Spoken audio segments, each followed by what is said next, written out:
After, like, how long has it been? I don't know, like a freaking 2 or 3 months at this point. It's Snowbound Blood, Episode 2. I am not nearly as tired as I was. Okay, maybe that's a lie. I'm always tired, but I am not as tired as I was in the first episode, so I should be more coherent and make more sense. I also freaking downloaded the newest version that had Volume 7, because the one I had when I did Episode 1 didn't have Volume 7. Not like that matters at the moment. Anyway, how many? 8, 9, 10, 11, 12. There will be probably around 13 volumes, but this could be inaccurate. Who knows? Maybe only 12 and an epilogue. Like Trollodex. Ooh, okay. It remembers what I've done. Good. Doesn't have little images, though. What the fuck is this? What kind of... 2, 3, 4... Okay, volume 5. Frick. Alright, it's nice to see it still has everything. Volume U? One of you has that dot. Anyway, Volume 2 of Business and Busy Work. Time to figure out voices again. Woo! A theft has occurred in the northern wastes. Stolen a filter of the Vivifier's blood, said to have supernatural properties. In charge of the investigation, yourself. I kind of barely actually remember what happened in Volume 1, to be totally honest. Like, okay, so we got an assignment, looked at stuff in the truck, found a lead. Now we're doing something. There's a whole dub of episode of Volume 1 and out there on YouTube, but I could just pull it up now. Na, na, na, na, na, na. Na, na, na, na, na, na, na, na, na, na. Ooh.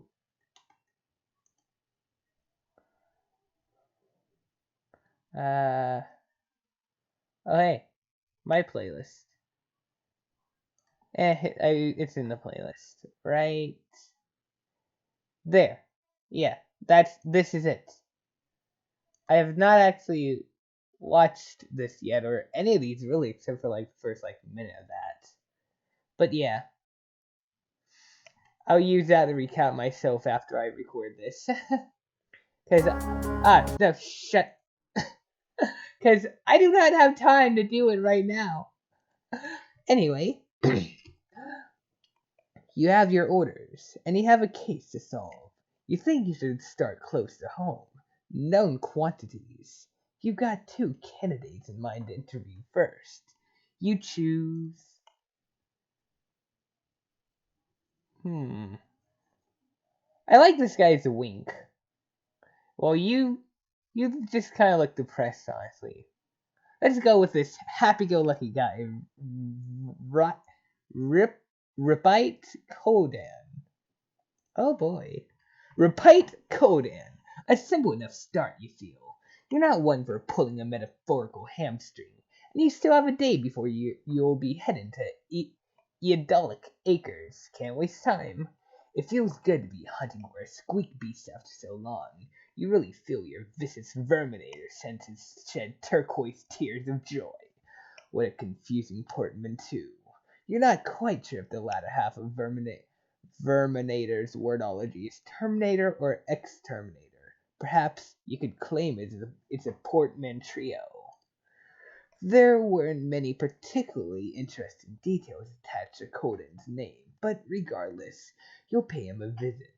His ties to Scorp would potentially give him access to deadly secrets. Once you arrive, security is perfectly apathetic and nonchalantly allows you inside once you flash your credentials.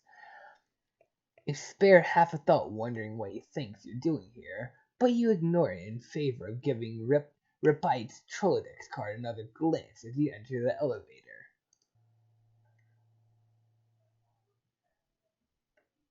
Ooh, office. Yeah, this is...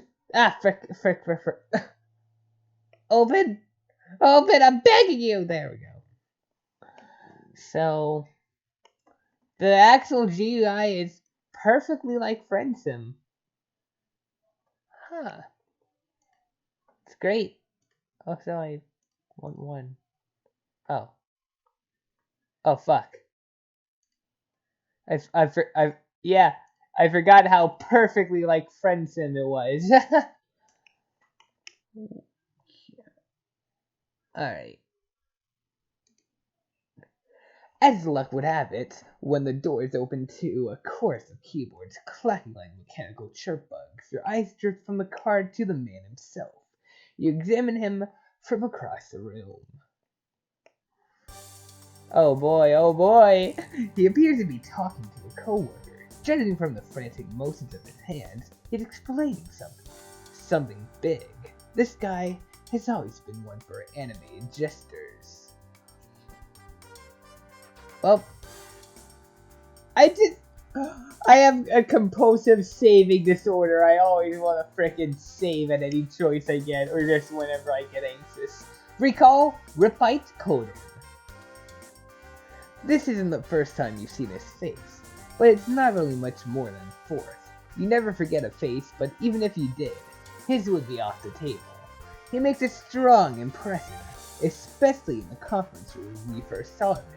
He had ideas for Scorp themes, a relatively new concept, especially considering you'd first heard of the app a few days prior. His arms would move about, not unlike a cartoon character. The glow of the projector made his white teeth blinding.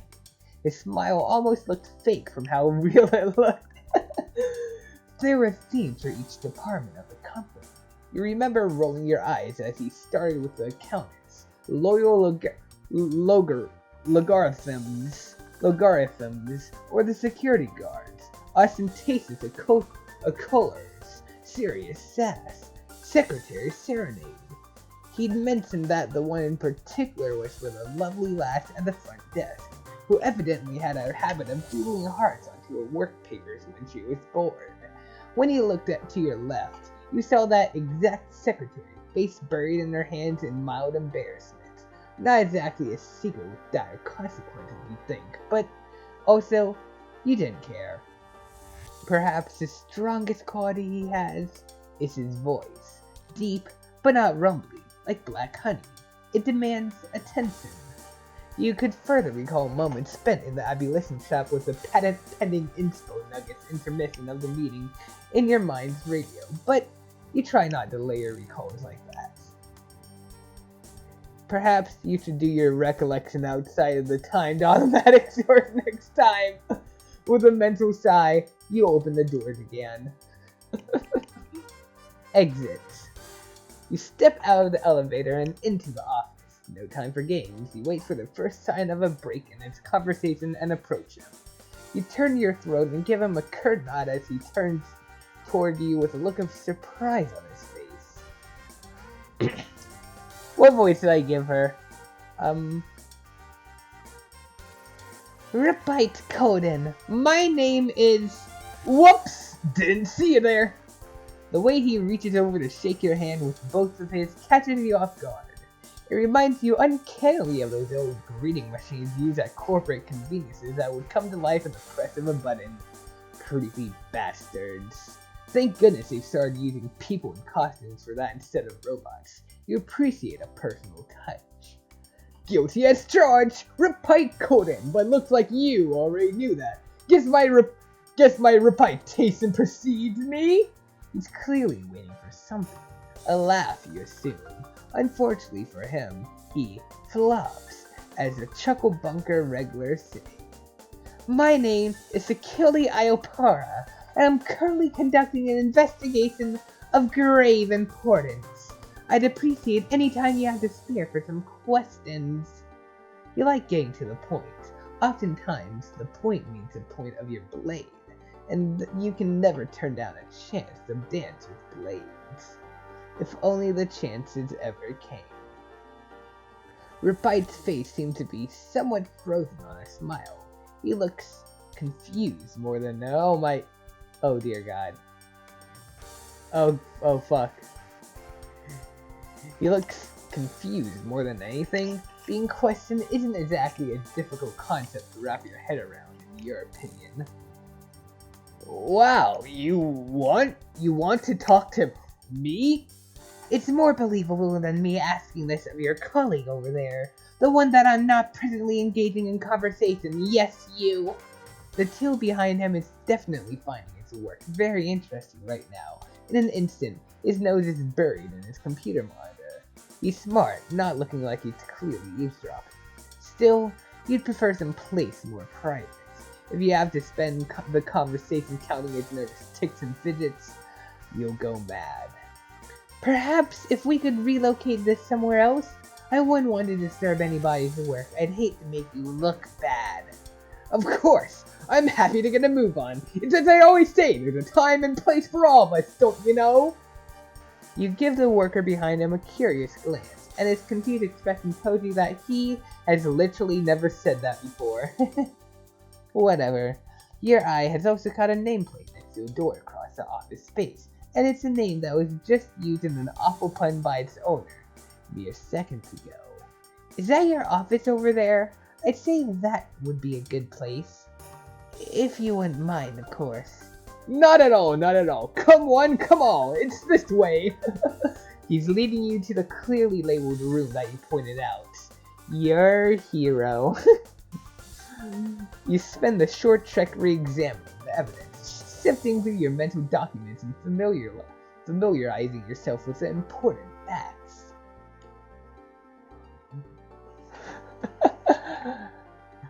Before you put your socks on, put your confidence on. Oh, it's actually a nice message. I want that in my room. Hold on, can I find that? Before you put your socks on, put your confidence on.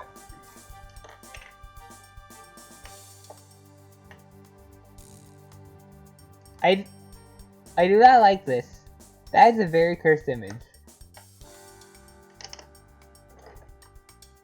Snowbound life.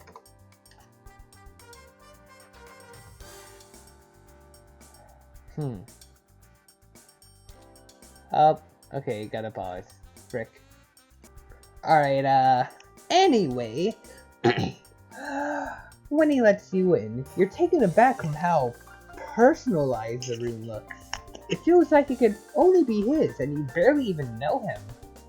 What else is it? Okay, CC that work, standard work stuff, whatever the frick that is. Please, move out of the way. Ooh, Sudoku. No, that's not Sudoku, that is not Sudoku, that's like Word Finder. That's probably not the exact name, but that's the closest I got. I don't know how to play Sudoku.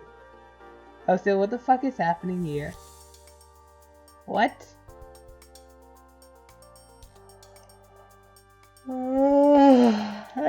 Okay. Your mind works fast to find a theme of your the miscellaneous junk spread across the room. You see a joke book, a calendar with every day marked, a miniature ray gun model, arms holder, doesn't seem like the type. That microphone making itself comfortable on the desk catches your eye. He records something, apparently. Repite seems just as surprised as you are, and as he rushes to tidy his desk up, you give him a whiteboard nearby a glance. Based on the doodled alien head spouting inspirational slogans, someone's got space on the mind. Your least favorite is a three-eyed alien telling you to reach for the stars. A little on the nose. Sorry, so sorry, I forgot I was having a synapse squall in here. Taking a gander on my design work, we're working on a brand new Scorp theme, Celestial Crossroads. Did you know that in From Ramadan to a Moon, the author's rough calculations on the requirements for the cannon able to launch 3 people into space were remarkably accurate? Fascinating, isn't it? His cannon still wasn't practical, but it was quite a commendable attempt. We can talk trivia later. Take a seat, Mr. Coden. You're not sure why you see Riptide grabbing for a seat, but you can tell that he's doing his best to try and lighten the mood. Where do you want me to put? Your cold stare pierces through him like a hot knife through buttery cliches. You're not in the market for a lightened mood. I feel sorry for him. I like him. The few inches he lifted his seat off the floor in reverse, and he lets out a big cough before sitting down. Right, investigation. I'm not really sure what you need from me, but I'm an open book. But first, I have a question for you, Miss Ayapara. For me, say, I was under the impression that I was questioning you. He nods enthusiastically and doesn't wait for confirmation before he dives in. You seem quite tired. Have you had enough soda? I've got a spare cushion lying around if you want to take a snooze cruise. Your business can wait, I'm sure. Self-care first. Is he trying to change the subject? I've had a sufficient amount of substance, thank you. I'd really like to have the reins to the conversation again, Miss Coden. So far, he's like my favorite guy out of anyone we've met. He raises his hands a little bashfully, and though he's smiling, there's a slight sorrow to it. Like, he knows that was perhaps his last chance for a lighthearted conversation. Right, all yours. My hands are off. I'm nudging them in your direction, and please, call me Repite. May I call you Sickily?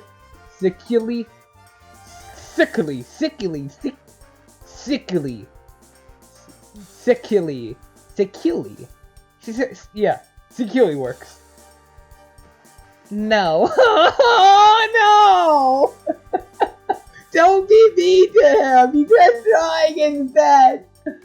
He's a good boy. He's a good boy.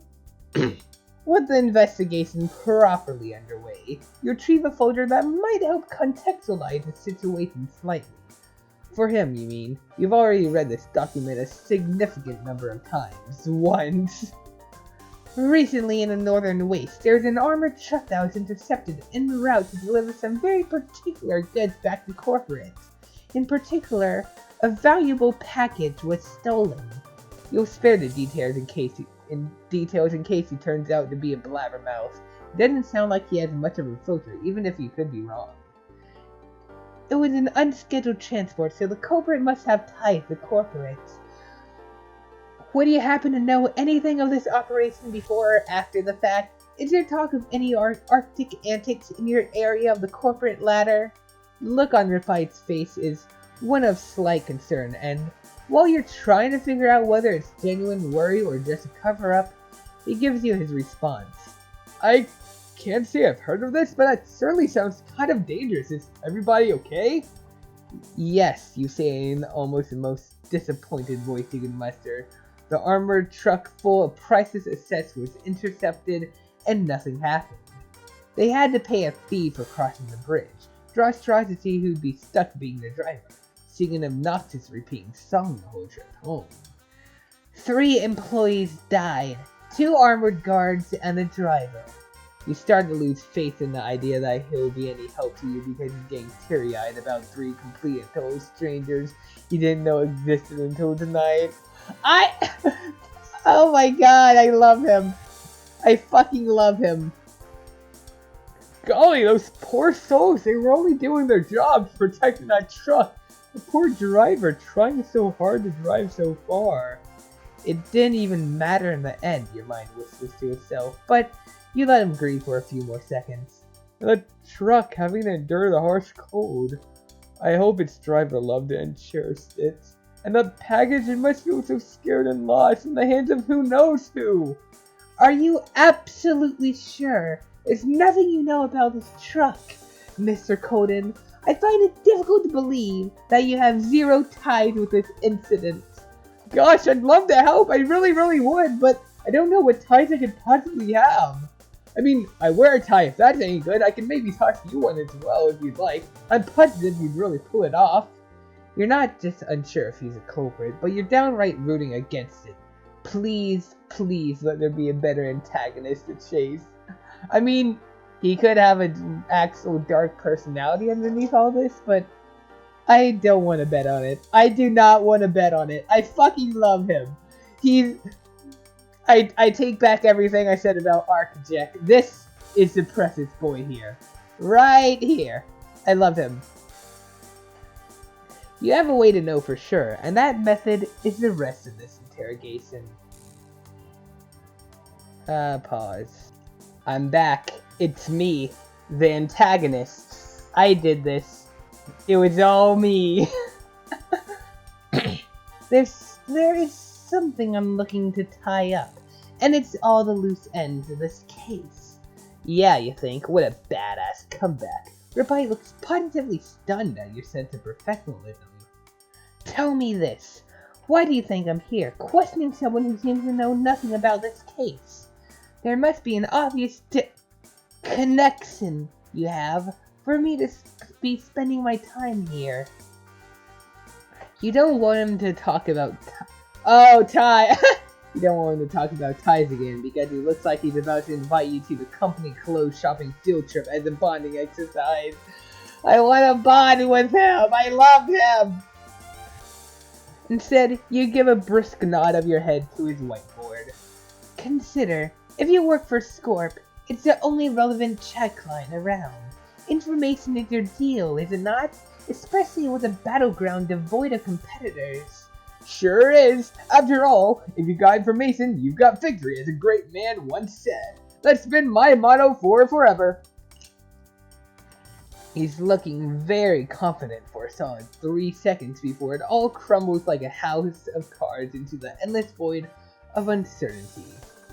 Or was it, you can't spell victory without information. You can't get information without giving victory? That was it, I'm sure of it. Funny you should mention giving victory. I've gotten some questions to ask of you about how this information may have been leaked. I have reason to believe that you and this entire company could be involved, and if you really want to help me out, you'll answer some questions. Though he looks alarmed, either you've made a crack in the case or he's just very paranoid, he doesn't seem to be panicking. Well, I'd be a bit of a dummy if I didn't try to clear my company's name when I... Please, ask me anything! And you're off.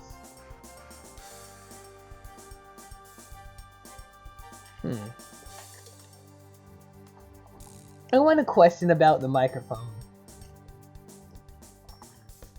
I don't see what real good use I can get out of Scorp right now. But there's probably a use there I'm missing. I want to ask about that suspicious microphone you seem panicked about.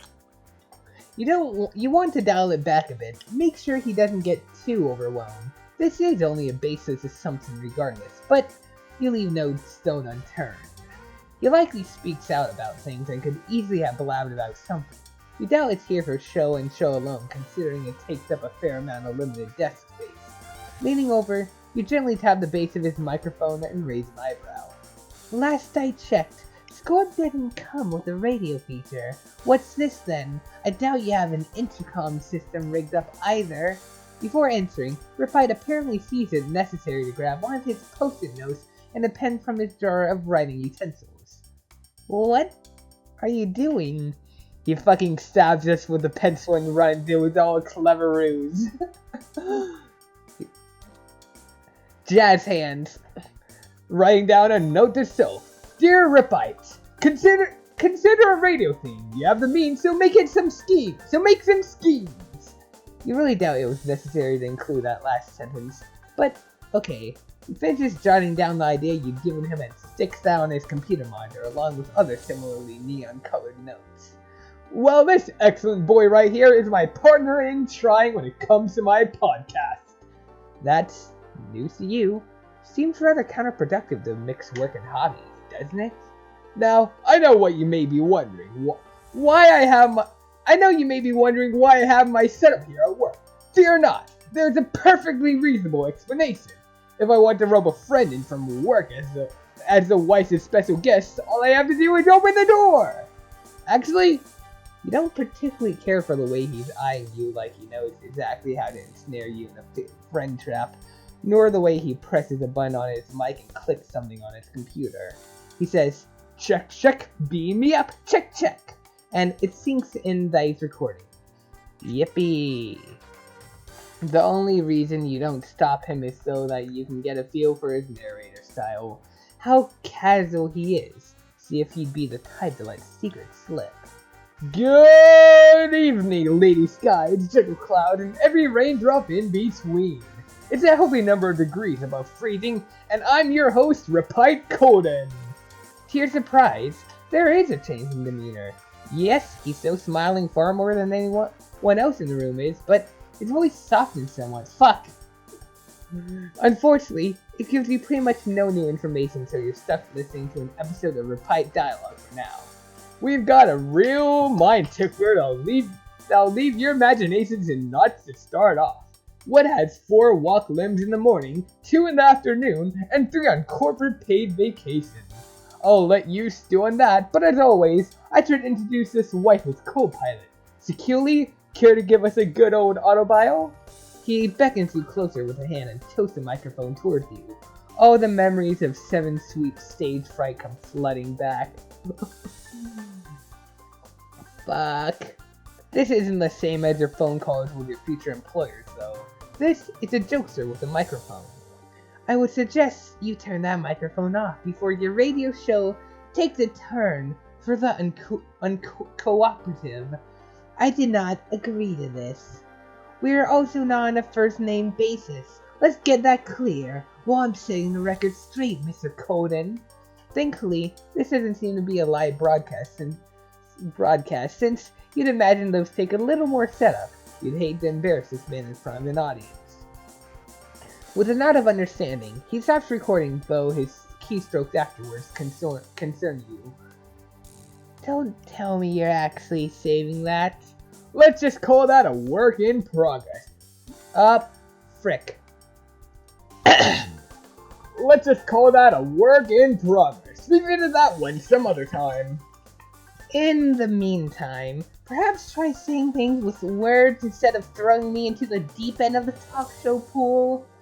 Repite seems happy enough to plug himself, pulling a rolled-up poster out of his desk drawer that has a suspiciously similar composition to one of the science fiction flyers strung up on his wall. He explains he explains it like he's pitching it to an executive, which he finds somewhat entertaining. He's just missing the oversized paper that he pulls back to reveal his storyboard and marketing research. Whether or not it's a good day is a podcast I run in my off time. It stars me and a new co-pilot every episode where we talk about what else is an empty conversation. The weather! We've got a segment for Nito Riddles, we talk about sci-fi, the occasional glad libs, but it's primarily weather talk. The answer to that riddle was a troll, by the way. You frick. It was a stretch. At least you can add almost starred on an audio show to your resume. Ironic, the blade wielder hits the cutting room floor. Well, time to press about Scorp. It's the most logical question considering you're dealing with someone somehow knowing something. Like all crimes committed by people who are awake. Oh fuck, yeah, that's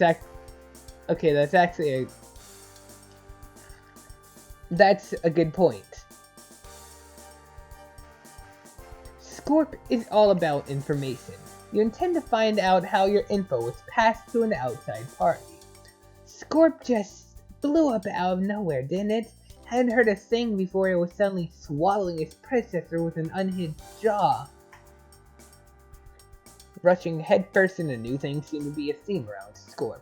Pouring time and energy into a broken concept? Classic. Textbook as a matter of fact. I'd imagine you're quite proud of yourself being so high up on the corporate ladder. Last I checked, it ranks number 1 on my list of favorite things. Your eyebrows quirkus is a strange notion. You're perfectly capable of keeping up appearances, but number 1? impressively highly ranked. If there were a collection of high ranks, that would be the highest.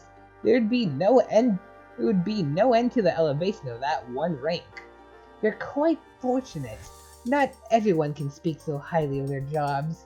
Most people would reserve that spot for loved ones or particularly tasty foods.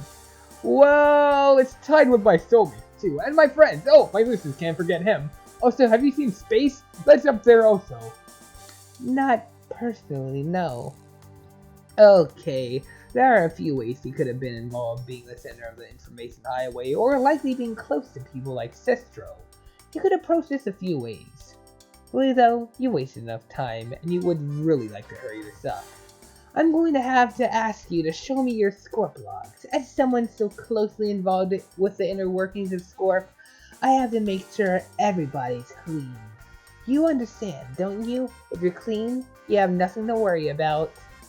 Fuck. No. Okay, either he's embarrassed about just something. I'm hoping the twist is that it's just something kind of personal to him and like embarrassing and nothing legitimately bad.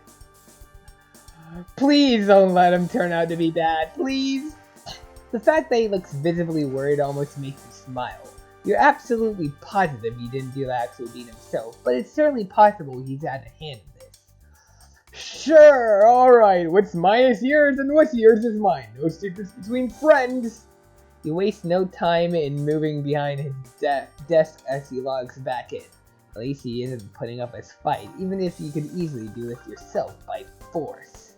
You can plainly see his password scribbled on a post-it note stuck to his monitor. It's, let me in. Oh fuck. That actually reminds me of my grandpa's old password when he was still alive. Like, he made the password to everything this. That. Kinda clever, honestly. His Scorp account has a different password, but considering it's 13 characters long, you're willing to bet it's a combination of pause.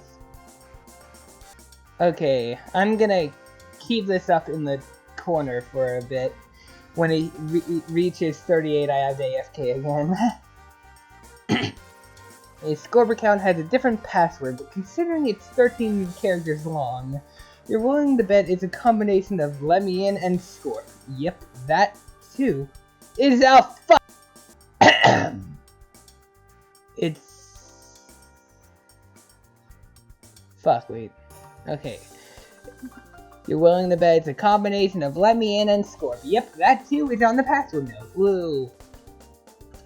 That was the worst line reading ever. Alright, here's the old radio station. How about it? You don't bother to take a seat. You're not going to leave yourself that defenseless. You keep a close eye on him in your peripheral vision, like a paranoid vulture. He could jump at any time. He's apparently a big fan of Siraj Filtry because her name and image are plastered all over his Scorp theme.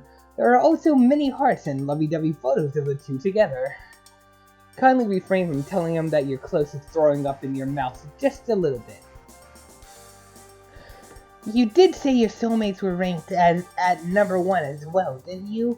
I can certainly see that there's some merit to this claim. Commissioned this low number from the coding department. Those guys are just on the ball, huh? The ball seems to be rolling through sludge because his system lags like it's disease. Oh god.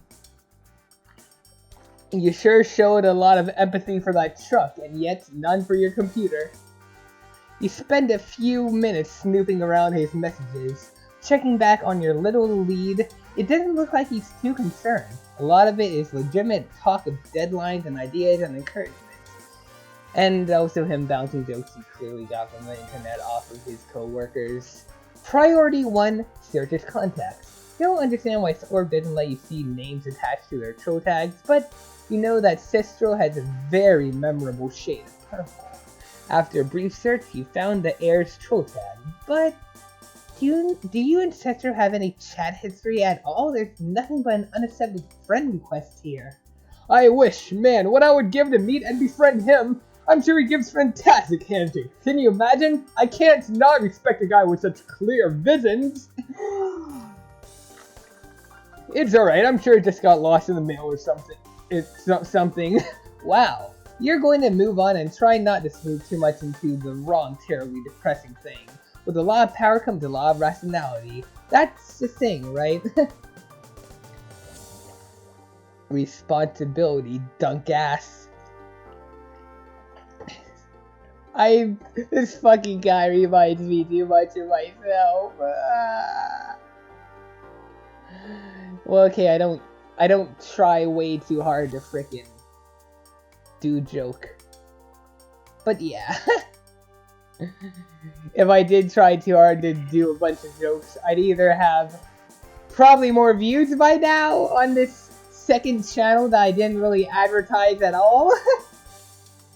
Well, okay, yeah, I did do one advertisement video, but that was shit. We got a dislike. And I don't know, I'm just not very good at the whole joke thing. I just enjoy actually reading and recording and whatever. Yeah. Yet, some people still think I'm funny, and I don't understand that. You keep scrolling through his contacts, but you can't find anybody giving him orders of any kind. At this rate, you guess he couldn't have gotten information from anybody important because he doesn't know anyone important. You search ends to the top of his list, and when you're about to investigate Sagacious Mediator, he gets a little antsy. This is Siraj, I take it? The one and only, the best and only Siraj there is and never should be. With a click of a mouse, you're in. And boy, do you enjoy the smell of suspicion in the evening. Their latest conversation is particularly interesting. Oh god, oh fuck. It's going to be bad. Oh fuck. Rise and shine, sweetie. It's almost go time. Meet me in the break room to go over the details. Whatever you say, smoochy smoosh.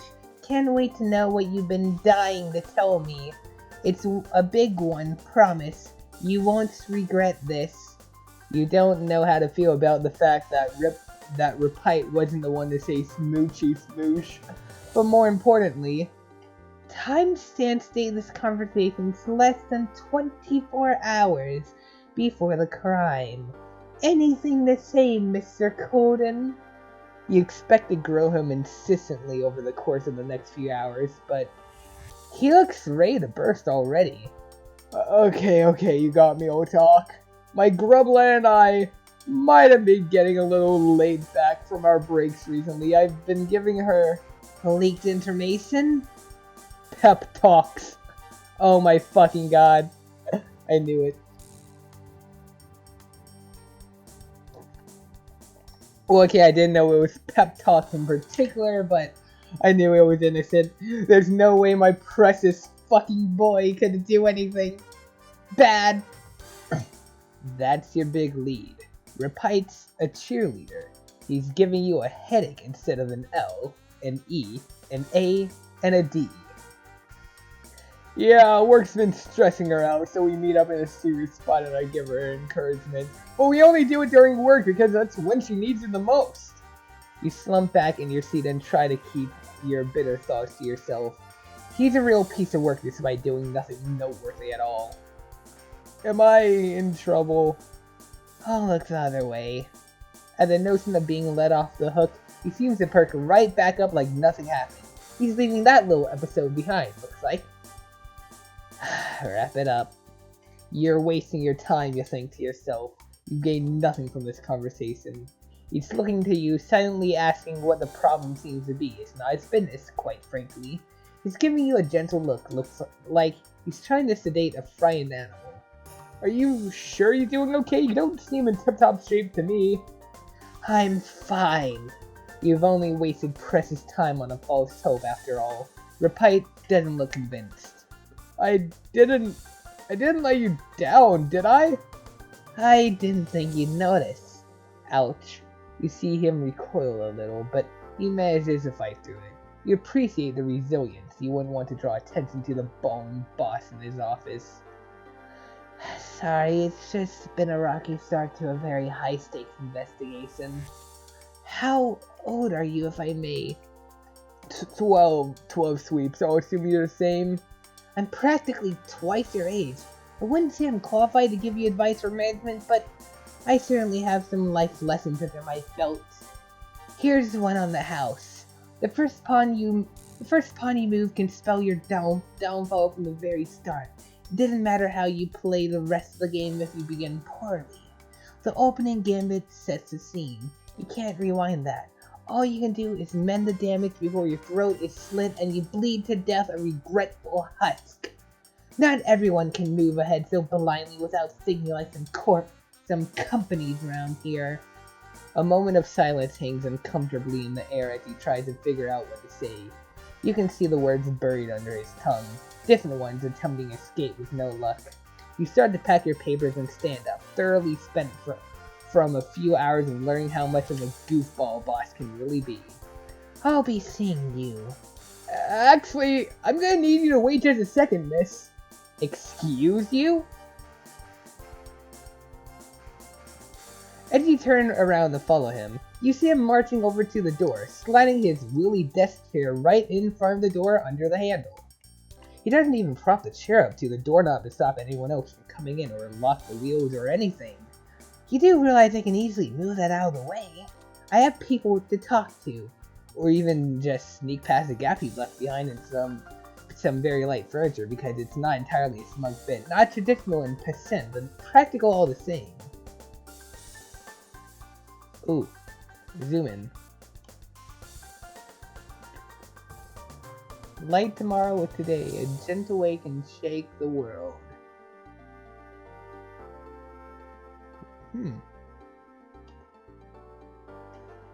At first he doesn't respond, instead wiping all of his creative mind map from his whiteboard. No! No! No!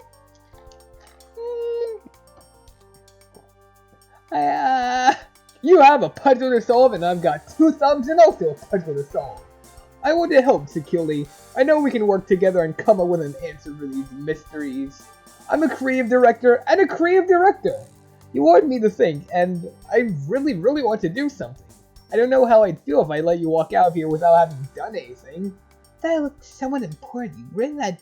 The deadline is in 2 days. Please tell me you backed that all up somewhere. Nope, that was the only copy that existed, and now it's gone forever. Helping you is more important.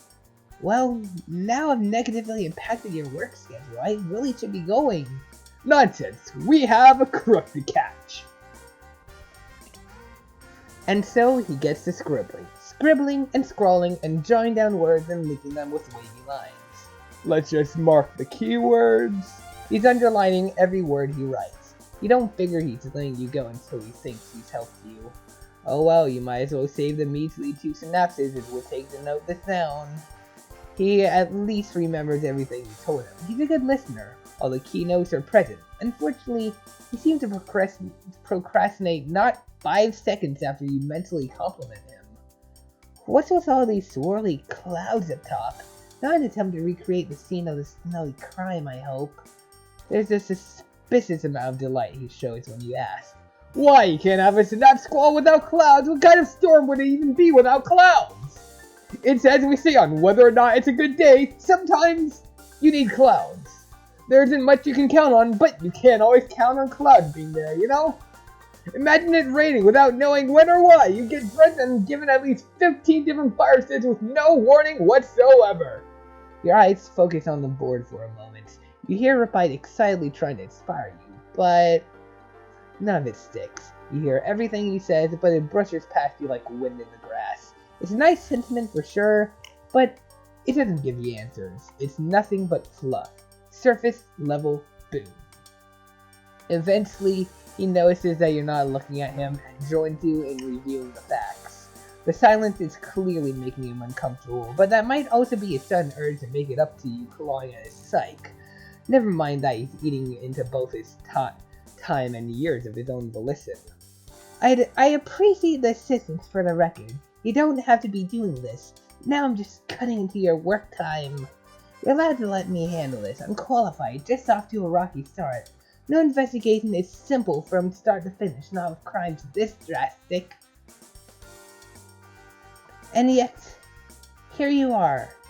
You try hard, I'll give you that. Just don't leave your employees hanging for too long. Don't worry about my job, they'll be fine. It's a time and place for all of us, don't you know? You're getting a strong wave of deja vu.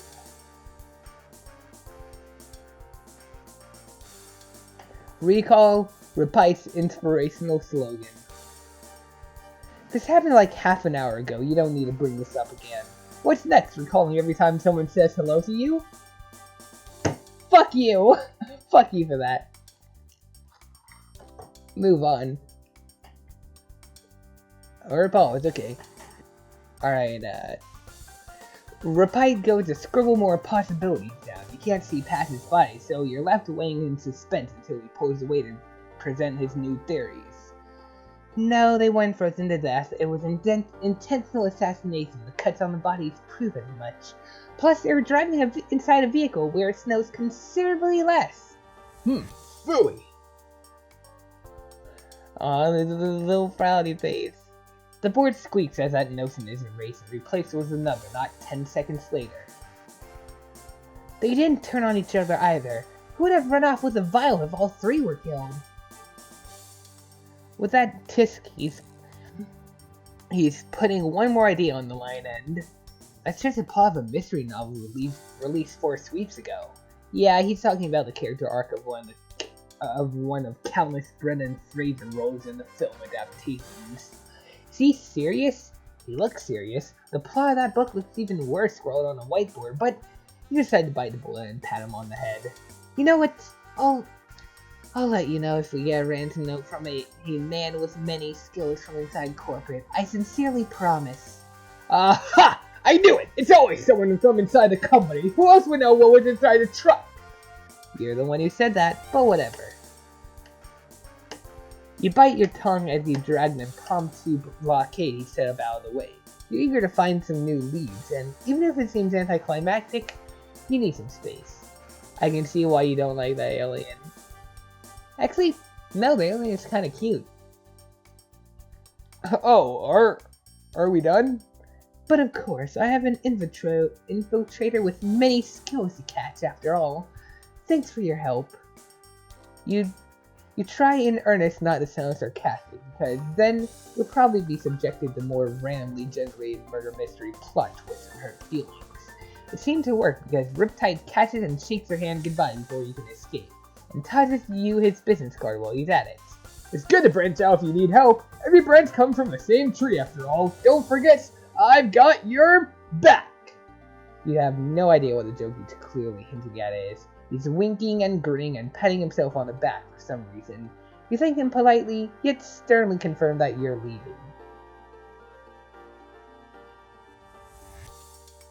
Alright.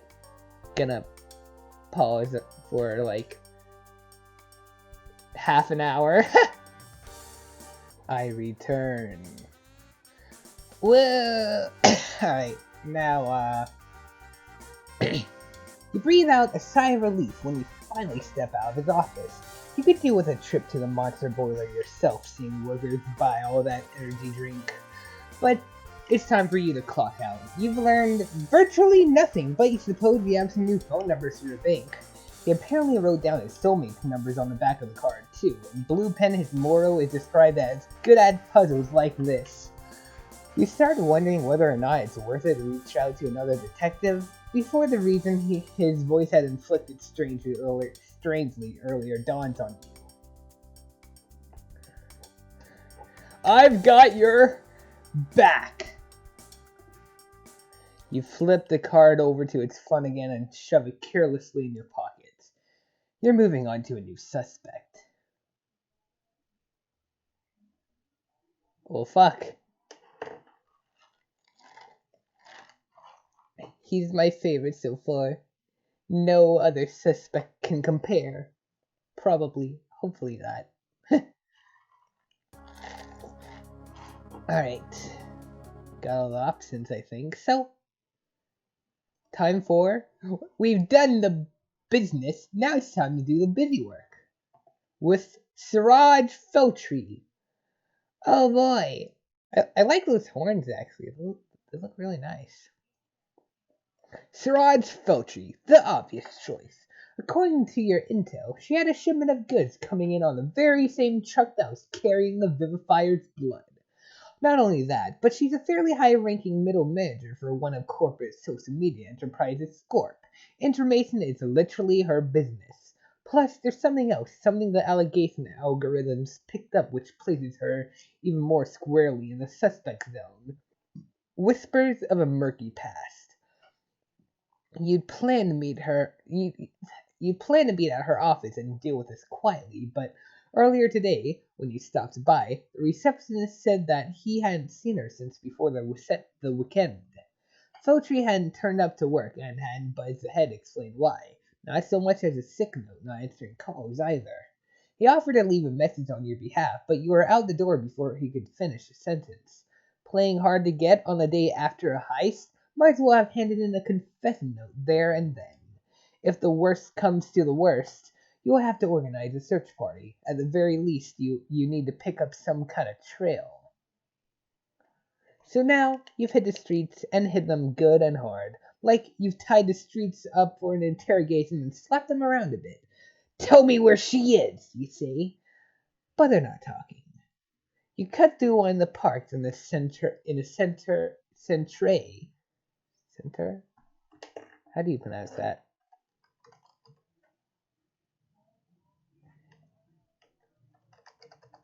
I have searched this. There. Oh. So it is pronounced center. Center. Frickin' centre. You cut through one of the parks in the center of the stronghold, making for your personal garage while you download some more of Feltry's personal details to your overhead. You're walking briskly, the pedestrians and plants of wildlife and wayfaring strangers blurring by as you concentrate on the task at hand. Your long coat starts to do that thing where it, billows out dramatically behind you and stuff. Not that it would occur to you, of course, but it looks as cool as shit, and we're all very impressed.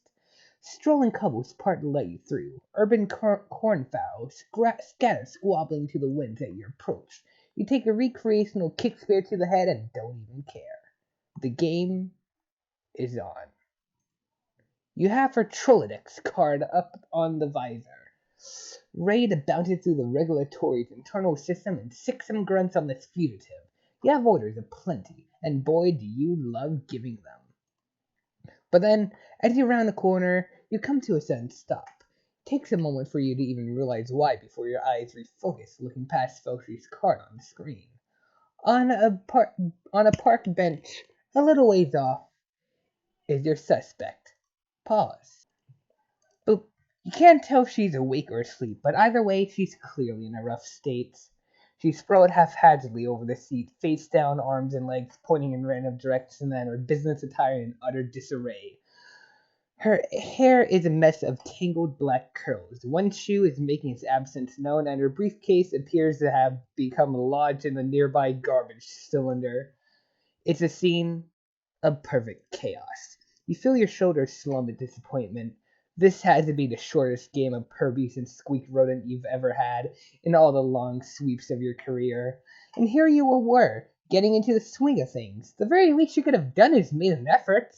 But maybe the scene is just a little too perfect, too pristine in its panic, and plausibly inventive in its incongruity. Just seriously and altogether too batshit.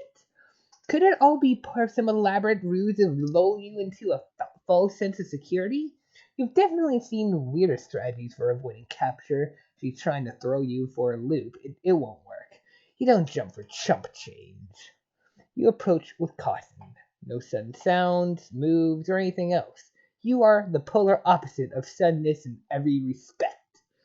Your advance is so slow that one of the cornfowl from earlier lazily flies down and, with complete lack of abruptness, perches on your left horn. Perhaps she mistook you for some unusually fast-moving foliage? Any glacial attempts to swat the plumed pest away are futile. Your sluggish wafts are a mere caress to the indifferent animal. That's just how insane you're being. Suddenly, a phone rings. Motherfuck! The slumped figure immediately springs to life at the noise, flailing wildly for a few moments, before toppling sideways off the seat with a loud crash. You brace, ready for her to make a run for it, but instead she stands bolt upright and starts to contort every which way in a desperate hunt for a mobile. Magic! Her hand comes up to her ear and, oh, so that's where her other shoe was. Hello? Hello? She near bellows down her smart, casual phone before realizing his mistake. Then she throws her hands up in frustration at the boot over her shoulder. It lands in a tar pond a short distance away.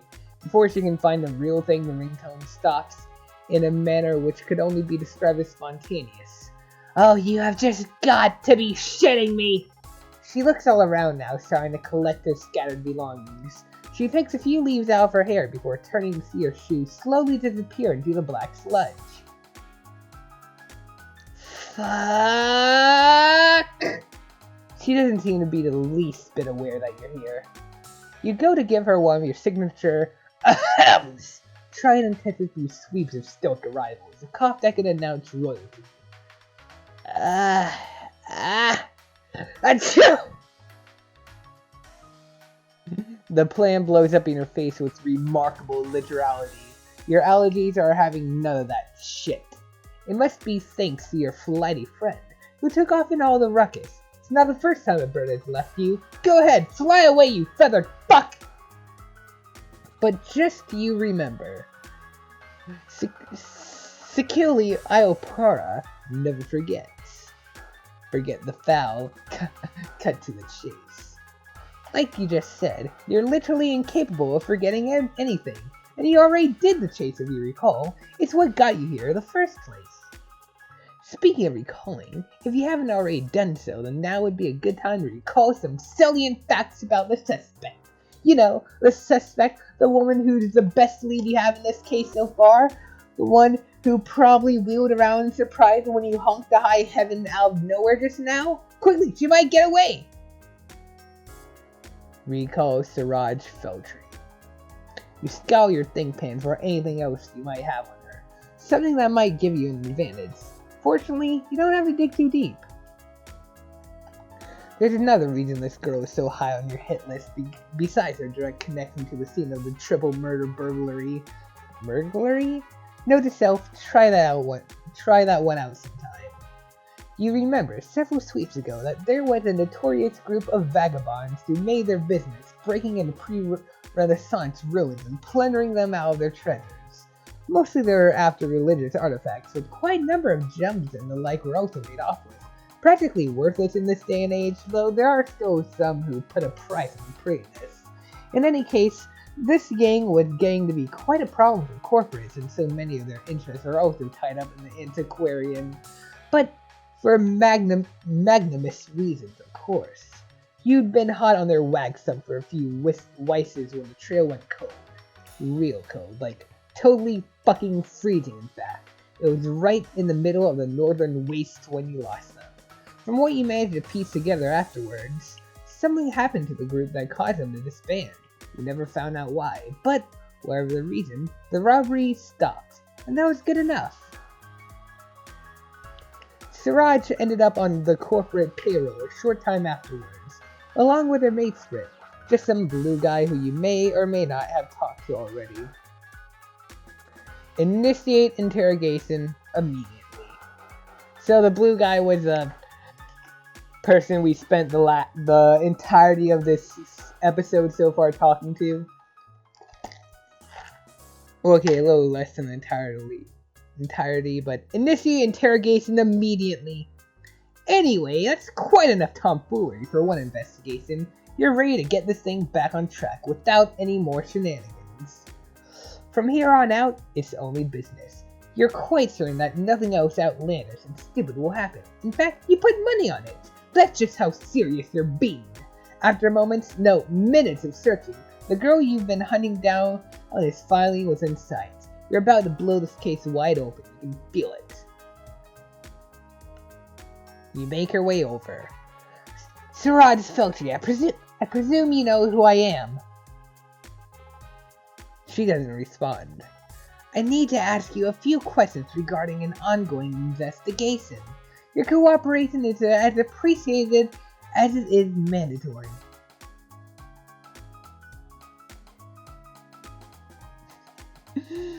Still nothing. She's staring blankly at you, swaying a bit on her unbalanced feet. Oh god. Your silence won't save you, Feltry. I know of your involvement in this case. You may have given us a slip initially, but now I see the boot is on the other foot. You made a rookie's mistake when you decided to get some beauty sleep in a public park. I'm still not sure what kind of tactic that was supposed to be. Frankly, this has been the least engaging pursuit I've ever had the misfortune of undertaking. I didn't even get to order a driver to chase down a cab or anything. You have let us all down, Feltry, so start talking. Not a peep. Her eyes are almost pointing in opposite directions from how unfocused she is right now. The swing is getting more apparent. She okay? Her mouth is open a little, but she's making no effort to talk at all. She's drooling a bit? Oh fuck. Yeah, she's just asleep at this point. How'd you manage to do that in the brief few seconds before you made your way over? It's also kind of amazing how she's managing to stay upright like that. Truth be told, it doesn't last much longer though. You catch her as she topples over, all semblance of grace lost in the woozy black ichor of sleep, like a solitary shoe sinking slowly beneath the waves. You have got to start working on your metaphors. What sort of introspective protagonist are you even supposed to be without a good grasp of this kind of thing? Hardly one worth her seasoning minerals. The suspect is now cradled in your arms, snoring gently. Oh my god. Despite losing her grip on consciousness, she's still managing to hold on tightly to her stomach cup somehow. Oh god. She turns her face into your chest a bit and begins drooling all over your lapel. Just full on rubbing that stuff in, like she's giving your coat a spin and polish with extra spit.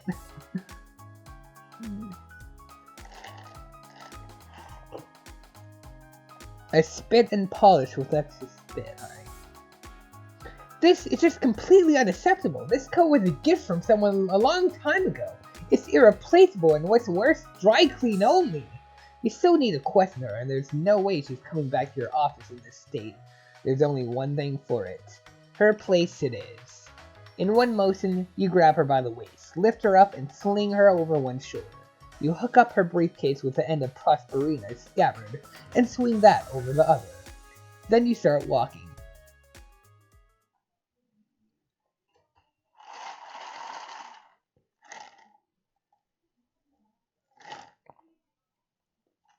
The receptionist wasn't at all surprised to see you lug his superior in through the front entrance. He just handed you a spare key and waved you upstairs, almost bored. This was about half an hour ago now. Since then, you've been waiting in her office for her to wake up. You took the chance to get a good look at the place while she dozed. There's a lot of stuff here. A good amount of it is standard corporate office fare, but there's still lots of personality about the room. Oh yeah, I forgot to look over the room. Okay. What do we got? There's some minerals there, obviously. Minerals all over the goddamn place. What is that supposed to be? Cleaning supplies and alcohol. That's a very tall mug. I want that. Yeah, there's minerals literally everywhere. It's on a desk, it's next to the TV on the high shelf, next to the cat statue. A little box of media. There's a large stack of VHS tapes there. Yeah. And definitely a lot of personality. She's got an old pre-Renaissance style television here, along with an enormous stack of old movies. Most of the films are thrillers with a good deal of horror splattered here and there. A pile of notes balanced precariously on top has a list of star ratings and some scribbled bits of analysis. There's also a remarkable amount of gems scattered about, along with several of those little eyeglasses people use to look at them. You have a feeling there's a pun to be made there somehow. Looping back around to look at the other side, you notice a few scale replicas of ancient Repetonian architecture. Nobody really knows what the original buildings were intended for. Each one is meticulously painted and constituted of hundreds of small pieces. No doubt about it, this pyramid schema are surely works of dedication and care. Ow! Sounds like she's awake. Without really paying you any mind, she slowly starts going through some of the files on her desk, wincing with every movement. No rest for the wicked, you guess. Her arms and hands are moving almost automatically, reaching for pens and papers without looking. She looks very tired despite having just had 2 naps back to back. She sighs and looks over at you. Can I help you, Regulator Ayapara? Or are you and my second best chair just getting to know each other? Oh, so it looks like she did know you here after all. That's weird. Despite the greeting, she keeps her nose buried in what she's doing. At least introductions won't be necessary. She's already right where you need her.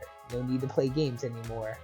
I'll be brief, Feltry. You're currently the most credible suspect in an incident which has shaken the corporate to its foundations. 3 employees have been killed, and an irreplaceable item is missing. Something which in the wrong hands could spell disaster for this entire planet. You have a direct connection to the incident, as well as the position and potential to have leaked valuable information to anyone wishing to carry it out. Okay, well, I don't really have the energy right now to process the fact that I'm apparently a murder suspect or whatever, or to make a big stink about denying it, which would only make my head hurt worse. So let's assume I already did that in like a really passionate and overblown but still decidedly innocent fashion, and carry on like 2 people who know how to be professional regarding the incident. I already heard about it. Don't know anything specific, of course, since they don't really spill that stuff this far down the chain of command. I know enough to be sure that it has nothing to do with me, at least.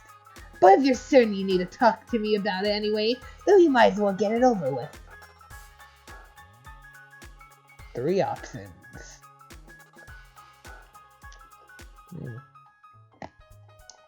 I hope I can do all of them. Alright, so this Siraj's shipment, Wiccan whereabouts? What? Wiccan around. Let's establish alibi then, if you even have one. How do we know that you couldn't have carried this out yourself? I don't have any record of your location since you clocked out at the end of last twice. What's to say that you didn't take a little trip to the Northern Wastes for a few days?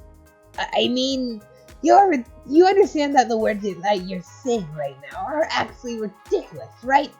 First of all, how could anyone take a trip to the Wastes just like that on a whim? It didn't stop you think to yourself, but then again, if you really suspected her of doing the same, it'd require you to think her as competent as you. You don't know that you'd go that far. I mean, yeah, sure it'd be one thing if you had an organized group or something, but that place is dangerous. You wouldn't catch me there again in a million sweeps. Again. Anyway, about the weekend. I was just spending some quality time with a friend. An old biting buddy from way back. This lady's barely in her teens, weeks-wise, right? Is there even enough of her life or for any of it to constitute a way back when? Or for that matter, for any of her imbibing friends to be considered old? I mean, they could have known them as a freaking child.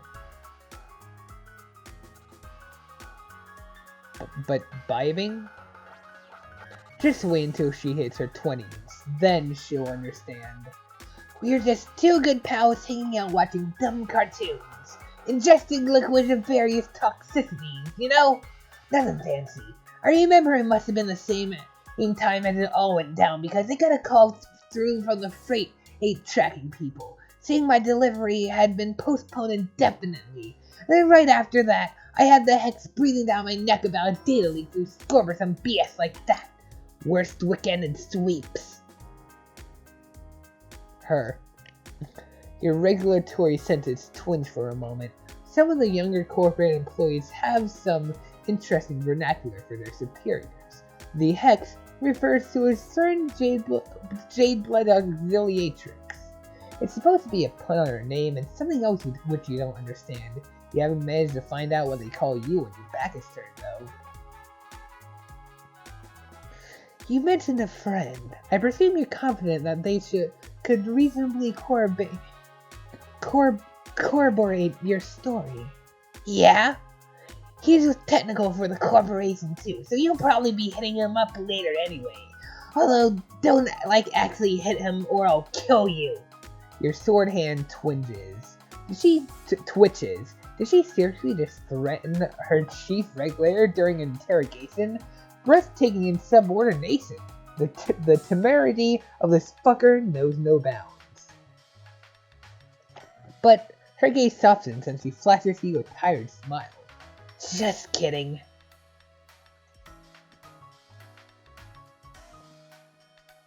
What about missing this morning?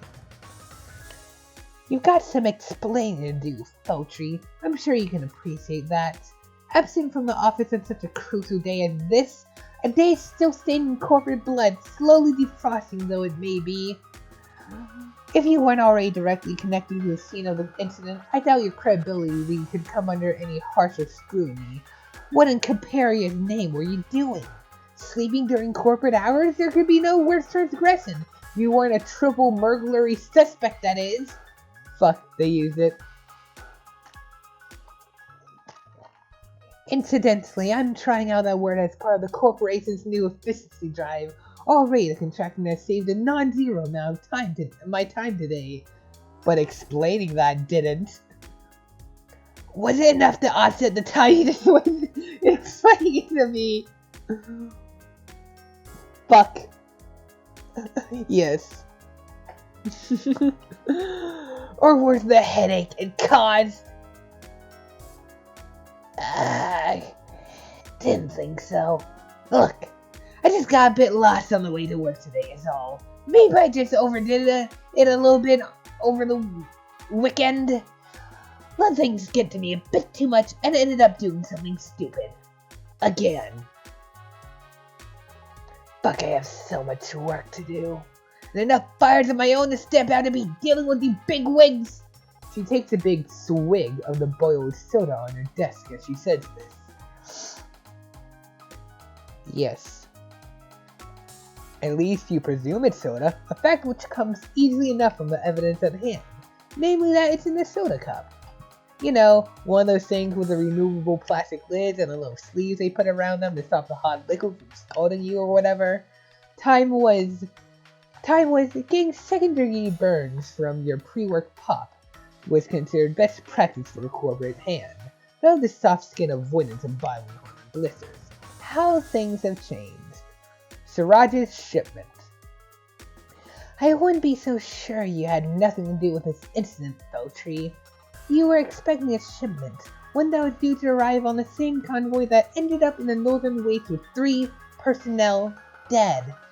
One which has been specifically rescheduled in order to avoid detection by parties with ulterior motives. Wait. Okay. Oh, pause. That's about as direct a connection as it gets. Oh, god damn it. Wow, I got called within like 5 seconds of each other. Wait. You think I knew about the convoy? Listen, all I did was order some new sparkly shit on the internet and pay for the shipping. An order which, incidentally, has no inkling of arriving anytime soon. I don't have access to any of that kind of information, and even if I did, I had absolutely not a fucking clue about whatever important stuff you higher-ups were smuggling around on it. You telling me that this is the first I've heard of it. So, good job keeping that a secret, Chief Regulator. She says that like an insult. You suppose for certain kinds of people it might as well be one.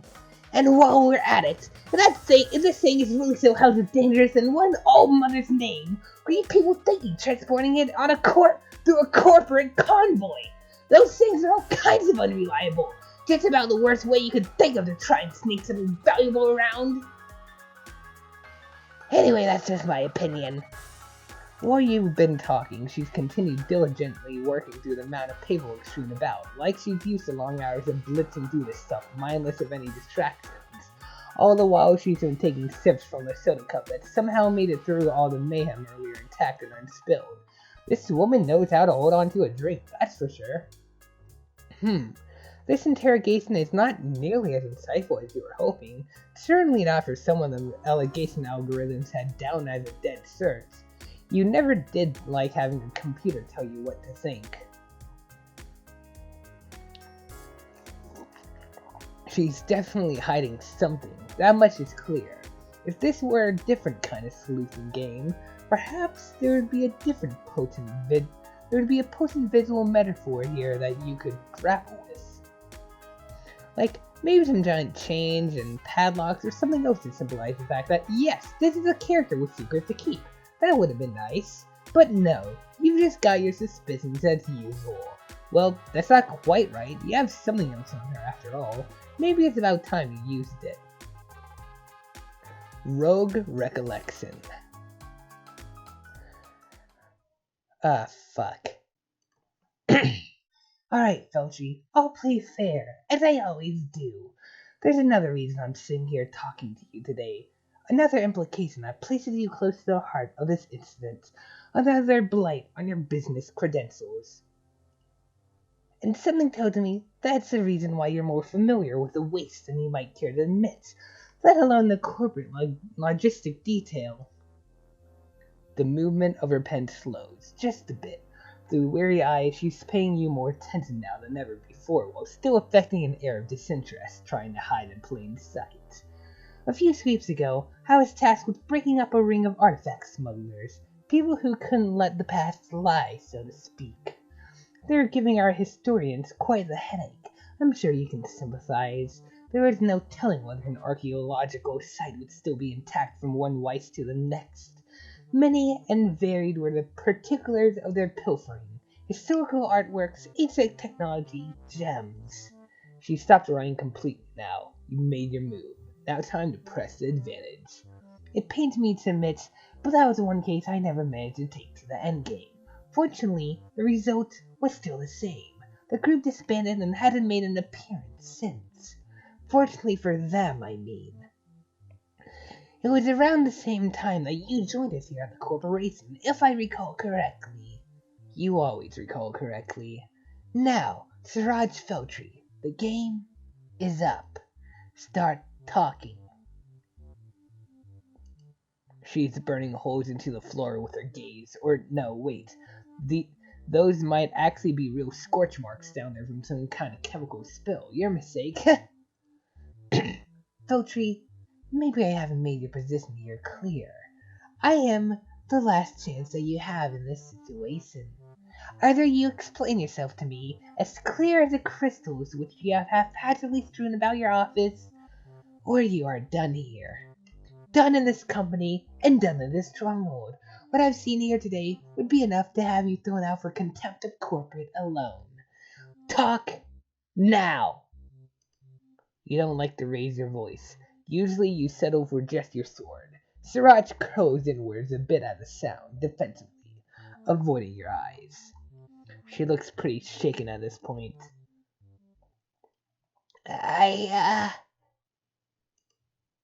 Yeah, that was us. Nothing much I can really say about it other than that. I left that life behind. Left it buried in snow and sand. It was getting too much. I didn't see much of a future in rummaging through shit from the past, funnily enough. At some point, I just turned to the guys and said to M, I can't do this anymore. So, I stopped. The worst part was that it was fun, you know? Going where we please and taking what we like because nobody would miss it at the end of the day. Or so we thought, at least. I was good at it. Where have you heard that one before? But yeah, add to the fact that the fact that I had people I needed to look after and provide a better life for. It was just the obvious choice once I stopped for 2 seconds and thought about it. So, we ended up at corporate together. Pite and me. She clears her throat to hide the fact that voice is cracking a bit. Just a bit. and I worked hard. Some skills that come in handy being a teenage delinquent transfer pretty well to being a business person as it turns out. Ah, frick. So now, this is what I'm good at, I guess. But that doesn't make it easy. If anything, it's the opposite. I'm good at it so people expect good things from me all the fucking time. Ow. I'm constantly sifting through everything, trying to make sense of it all for others and for myself. Always in the middle of things. Always trying to live up to my and others' expectations. And the better I get, the more I find out how actually and completely fucked we all are. How little I'm really capable of doing even in the position that I managed to build up to. How incompetent I really am even if everyone around me is looking to me to sort shit out for them. Sometimes I just feel tired. She slumps down a little ways in her chair. For someone as perceptive as you, sometimes you struggle a lot with understanding others' expressions, but you don't have to try hard with her face right now. She's utterly exhausted, whether it's from your questioning or the effort of recalling something that clearly takes a lot out of her. You forget that it's not as easy for some people. While she was talking, despite all the nonsense it took to get you here, you couldn't help but think how familiar her story sounded. How many times have you heard it's like in your time here? You make a judgment call. She's not the one you're looking for. At this point, you don't really care what your case file says. This isn't someone you should be brutalizing just to get at the truth. Sometimes, the truth just isn't that important. And, if we're talking about checkered pasts, then you're nobody to talk. There are things in... Hold on. False alarm. I guess I'm just on edge from the complete silence. My grandma is asleep, so the TV's off, or at least she's trying to sleep. And then the music is silent, so she calls me so often it kind of gets to me. And if we're talking about checkered pasts, then you're nobody to talk. There are things in your lifetime that make her story sound like a walk in the park, or maybe just a nap on a bench. Are you really gonna dig up her past when she walked away from doing the same all those sweeps ago? So what? Maybe she has a few skeletons in her closet. At least they aren't literal, probably. You know what? You're not going to ask. She's already back to her paperwork. Anyway, normally I only bring out that story to people complete a very specific set of requirements. I don't trust Easy Regulator. I sure don't want you to think I trust you in that way just because you forced it out of me when I was feeling down. It feels kind of cheap to just throw it out there like that, even if I guess that is the point of an interrogation. I had a rule back in the day when I organized those chumps. If ever anyone wanted something out of me with no strings attached, I give them an offer. A challenge. You perk up a bit at this. Your skills haven't really been tested all that much today, truth be told, and you love a challenge. Curiosity gets the better of you. And what was that? She smirks, almost wistfully. Doubt a soft stomach strongholder like yourself could handle it. But for old time's sake, I guess I can let you in on it. Did she say stomach? She stops writing and then begins to pull a huge assortment of items out of her jacket pockets and off her desk. Snacks, sweets, some ticket stubs, stationery. You watch with mounting horror as, one by one, she tosses them all into the now empty soda cup she's holding, using one of those shitty cardboard stirrers to match gruesome slurry together. This goes on for a full minute at least. At one point she retrieves a near full bottle of black ink from all mother knows where and pours the whole thing in. The stinging scent that hit your nostrils told you that it wasn't just ink in that bottle either. Maybe you're getting too old for this. Whatever happened to drowning your office woes in honest-to-goodness liquor-like control with normal, healthy work-life dysfunctions? She finishes mixing her cursed cocktail and slams it down on the desk. The quasi-lioness ooze wobbles dangerously inside the cup, threatening to spill over onto the desk and probably melt right through. Oh god. But not through the plastic cup though. They recently started making them out of recycled zip ties. The most disturbable stuff in the known universe. Fucking god. Clever. Okay, here's how it worked. Anyone in our group could ask me a question, no matter how out there, and I'd give them a straight answer. I thought the challenge was for us to drink that. Okay. All they had to do in return was put their money where their mouth is. Or I guess their mouth where their mouth is. Actually, they had to drink one of my special brews. Oh fuck. This is just insanity. Why would anyone degrade themselves to that extent just to get some paltry bits of information? You'd have some pretty certain words to say to any such individuals, that's for sure. They must have all been out of their own damn think pants. Fuck. Or maybe, just very dedicated. Perhaps this is more a test of respect than anything. A way for both parties to demonstrate that they take each other seriously. Siraj leans forward for a bit, rummaging through her desk for something.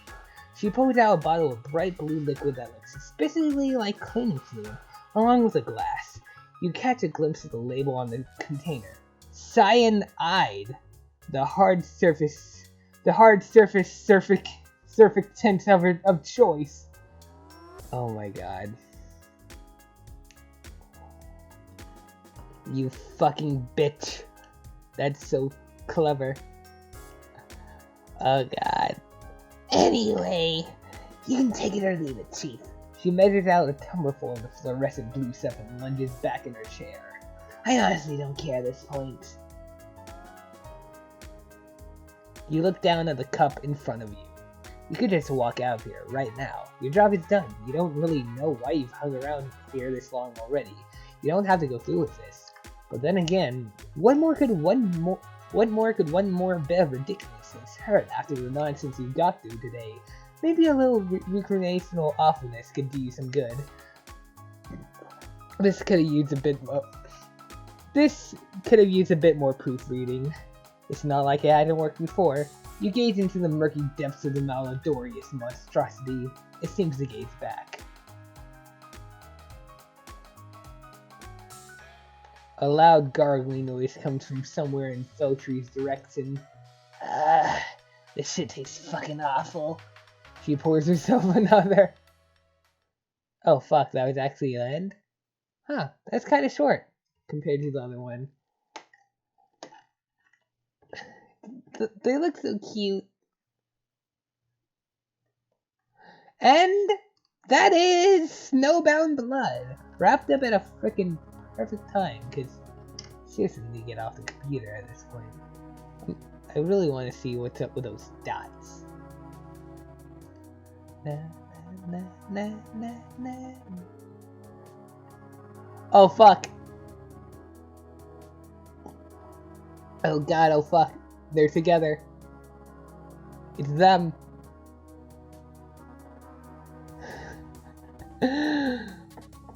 What's this? Siraj. Wait, is it them?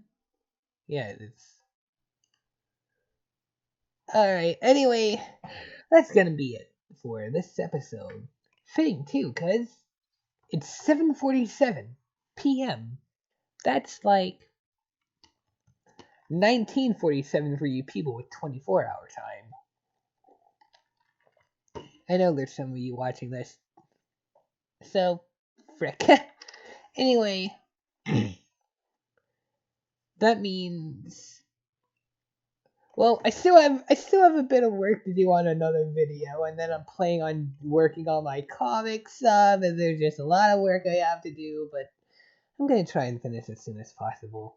I can probably finish the work before this even gets uploaded. We'll see.